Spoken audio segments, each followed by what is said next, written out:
नव्या सरकारच्या शपथविधीसाठी अवघे 24 तास बाकी असल्याचं पाहायला मिळत आहे आणि मंत्रिमंडळात नेमकी कुणाला संधी मिळणार याची उत्सुकता आता सर्वांनाच लागली आहे। तर नाशिकमध्ये सध्याची परिस्थिती काय आहे, तिथलं चित्र काय हे जाणून घेऊयात। आमचे प्रतिनिधी किरण ताजने सध्या आपल्यासोबत आहेत। किरण, आपण पाहिलं उद्या शपथविधी सोहळा पार पडणार आहे, मात्र मंत्रिपदाची माळ नेमकी कुणाच्या गळ्यात पडणार याची उत्सुकता सर्वांनाच लागलेली आहे, महाराष्ट्रभर लागलेली आहे।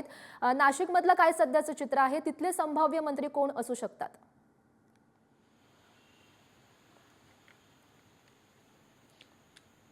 खरं म्हणजे आपल्याला माहिती आहे की यापूर्वी नाशिक जिल्ह्यामधून आणि एकूणच ही संपूर्ण नाशिक जिल्ह्याची स्थिती जर बघितली तर यंदाच्या वेळेला जवळपास 4 ते 5 जणांच्या गळ्यामध्ये मंत्रिपदाची माळ पडण्याची शक्यता आहे आणि यामध्ये प्रामुख्याने जर बघितलं तर मंत्री छगन भुजबळ यांचं नाव यामध्ये अजित पवारांच्या राष्ट्रवादीकडनं आघाडीवर आहे। दुसऱ्या बाजूला शिंदेंच्या शिवसेनेचे दादा भुसे यांचं नाव देखील आघाडीवर आहे। या मागील काळामध्ये देखील ते मंत्री राहिलेले आहेत। याशिवाय तिसऱ्यांदा निवडून आलेल्या आमदार देवयानी फरांदे यांचं देखील नाव या सगळ्या दरम्यान भाजपकडून चर्चेत आहे। चांदवड देवळा विधानसभा मतदारसंघाचे डॉक्टर राहुल आहेर यांचंही देखील नाव या सगळ्या मंत्रिमंडळामध्ये येण्याची दाट शक्यता वर्तवली जाते।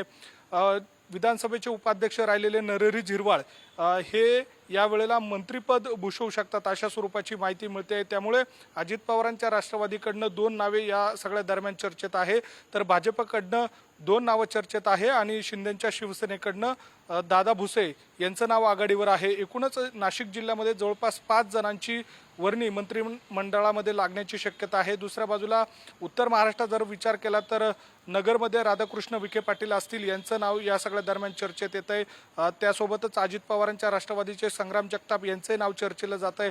त्याशिवाय जळगावमध्ये जर बघितलं तर त्या ठिकाणी जे गिरीश महाजन नाशिकचे पालकमंत्री राहिलेले आहेत, धुळ्याचे पालकमंत्री राहिलेले आहेत आणि देवेंद्र फडणवीस यांच्या अत्यंत जवळचे निकटवर्तीय म्हणून त्यांची ओळख आहे।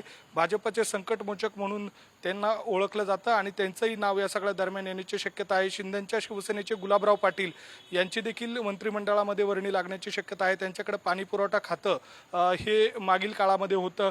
याशिवाय अनिल भाईदास पाटील जे 1.5 वर्षापूर्वी अजित पवारांच्या राष्ट्रवादीत अजित पवारांची साथ धरून सत्तेत सहभागी झालेले, त्यांना मदत व पुनर्वसन खातं मिळालेलं होतं, त्यांची वर्दी या सगळ्या काळामध्ये लागण्याची शक्यता आहे। त्यामुळे उद्याच्या मंत्रिमंडळामध्ये या सगळ्या संभाव्य मंत्र्यांपैकी कोण शपथ घेतं हे देखील बघणं महत्त्वाचं असणार आहे। मात्र सध्या उत्तर महाराष्ट्रामध्ये या सगळ्या नेत्यांची चर्चा केली जाते। त्याशिवाय नंदुरबारमध्ये विजयकुमार गावित यांचे नाव चर्चेलं जात आहे। त्यांना देखील मागील काळामध्ये आदिवासी विकास हे खातं मिळालेलं होतं, आता पुन्हा एकदा त्यांच्या गळ्यामध्ये मंत्रिमंडळाची माळ पडू शकते अशा स्वरूपाची चर्चा आहे। त्यामुळे पुढील काळामध्ये या सगळ्या नाशिकसह उत्तर महाराष्ट्रामध्ये ज्या ज्या नेत्यांची चर्चा सुरू आहे त्यापैकी कुणाला मंत्रिपद मिळतं हे बघणं महत्त्वाचं असणार आहे।